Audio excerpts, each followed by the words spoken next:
kuasa 2, 4 kuasa 2 ialah 16. Punca 27, punca 3 27. Okey, kalau awak tak hafal, dia ialah 3. Okay, kalau tak, awak tekan kalkulator. So 3 dekat sini, tolak 3 bahagi -1 darab -1 darab -1. -1 darab -1 awak akan dapat +1 sebab nepo darab lagi -1 ne. So awak akan dapat -1 bahagi -1 bahagi -1. Kuda baca tul. Kuda baca tul. So awak baca tul. So awak kena bahagi dulu. Bahagi. So 16 tolak 3 bahagi -1. So awak akan dapat -3. 16 tambah 3. So dapat 19.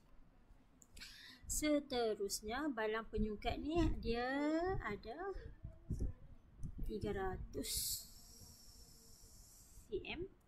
Lepas tu awak masuk 2 kubus sisi. Berapa kubus dia? Kubus dia ialah 6.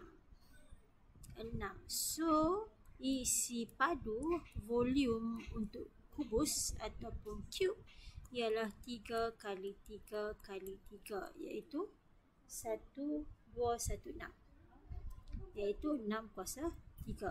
Awak ada berapa kubus? Awak ada 2 kubus. So 216 darab 2, awak akan dapat 532. Okay, 532, sorry, 432. 432. So masuk 2 ketui ni ke dalam dan masuk lagi 2 ke dalam. So dapat berapa?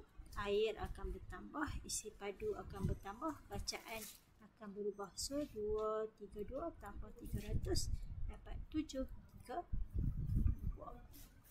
Kubus isi padu, kubus panjang darab lebar darab tinggi. So 6 kuasa 3 ataupun 216. Kenapa darab 2? Sebab 2 kubus. 2 kubus tu dimasukkan. So bacaan akan bertambah.